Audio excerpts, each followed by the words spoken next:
Hey, health students, welcome back to the second installment of E-Learning Health Style by Mr. Larson.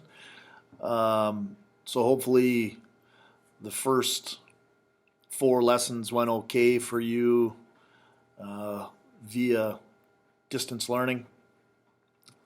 We are going to likely have a video like this at the start of every chapter. So I'll kind of summarize each of the lessons, each of the chapters, kind of from the beginning of it, like I did on Monday. Gave you that chance to kind of get a little bit of an outline of what you're going to look at for the week, talk about some of the videos that you're going to see, talk about the assignments that you're going to get, and what's kind of expected from those, and then we'll just kind of pinpoint some of the focuses that you're going to be tying into a little bit with each. So we're getting into chapter 11, which is maintaining a healthy body weight. We kind of warmed up to that a little bit when we were deeper into nutrition, but there'll be some more topics that we kind of tie in to that a little bit more as we get into maintaining a healthy body weight and how to do that. So I'm going to kind of turn the camera here so you can see the screen behind me. And I'll scroll down a little bit as I'm reading off what's on there to you. So, like I said, we are going to be in Chapter 11, Maintaining a Healthy Body Weight. Chapter 11 just focuses on the healthful ways to manage weight, the negative impact of eating disorders, and how nutritional needs can affect you throughout your life. We will get in with lesson 1 to talking about the ability to manage weight in healthful ways. We will how it requires an understanding of methods used to determine a healthy weight range and the factors that impact an individual's food needs. That's lesson 1.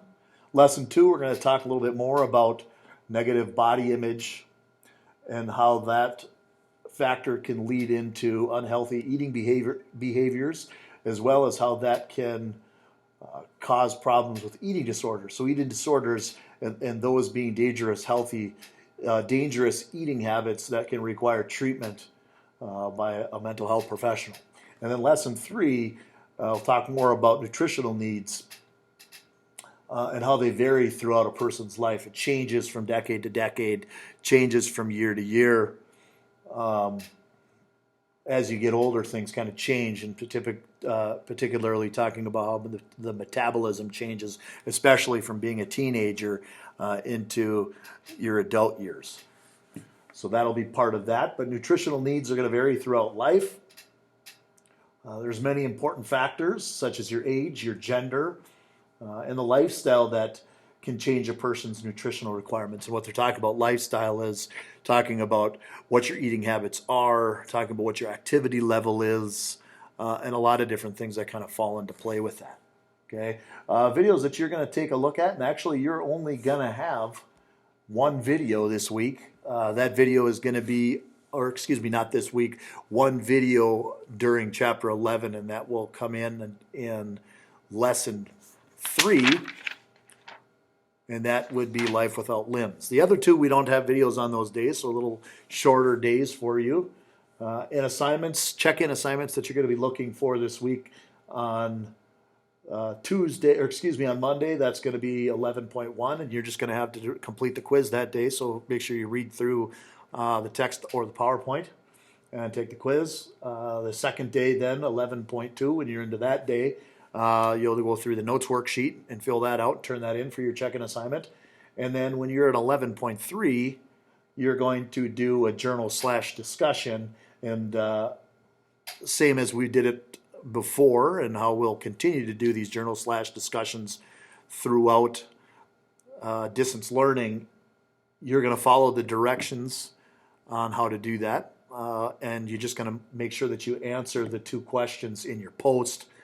Read everybody else's posts, and I know that's going to require you to come back and look at other posts, but make sure that you choose one other person's post and give them some feedback, as long as everything is appropriate for school and we're being cognizant of people's feelings and opinions. We're going to be fine. But like I said before, if people are going to be mean or disrespectful, then comments are going to get deleted, and we'll talk about how that's going to be dealt with if that comes up. I don't foresee that being a problem, but make sure that as our discussions go along, we're keeping other people in mind and other people's feelings in mind as well. So the two journal questions that you're going to be looking at on 11.3 are going to be what might be a good example of someone using a dietary supplement wisely. And the second question for that during the journal will be what factors could affect a person's nutritional needs. And then lastly, we'll get to another video conference opportunity. Hopefully the first video conference goes well. I'm recording this before that actually happens, so we'll see how the video conference goes on the Google Meet the first time. And then a second Google Meet will take place on Wednesday, and I'll be posting those times. You'll have to continue to look at the updates on Schoology as to where the link will come. So right around the time that we're going to be ready to Google Meet, I'll post it so that you get a chance to see the link, and you click on the link and you should be able to join. Hopefully that all works good, but if not, we'll figure it out. And again, just want to thank everybody for doing the best they can to engage in this distance learning model. It's not everybody's favorite. I'm sure it's not yours. It's definitely not my favorite. I'd rather be in the class with you, interacting and having the great discussions that we have every day in here, and getting to know you. I feel like I was just getting to know you guys when the midterm was hitting, and now that we're to the end of the third quarter, I feel like at this point in time I would have really known my students. So I was just kind of starting to get to know you guys, and then this epidemic or pandemic hits, and now we're out of school. And I got a weird feeling where if we get a chance to see each other again here in the school, it's going to be late in the school year, if at all. But make sure you're taking care of yourself, make sure you're healthy, make sure you're taking care of your family, and make sure you're taking care of your schoolwork. You're still going to be held accountable for things that it might look different than what you're used to seeing as far as grades and how things are worked. But this is, again, I've reiterated this to you guys before you went off to the 8-day break period, that just because this pandemic hit doesn't mean that it's a free pass into summer break and you don't have to do anything. I would recommend that even though things are scaled back in most classes, that should help take some of the anxiety of not being in school, take off some of that anxiety. But just because everything's scaled back doesn't mean you don't have to do anything. I would be really do the best I can to be really good about getting things taken care of, and there should be no questions about getting through these classes. So again, if you got questions that you need, or you need some kind of private conference through Google Meet, or you want to email or call, make sure you take a look at the updates so that you can see what my office times are, and those will be posted there. Actually, I think they're posted already as far as up on Schoology when you can get a hold of me for meeting time. So hope everything's going well. Stay safe, stay healthy. We'll talk to you soon.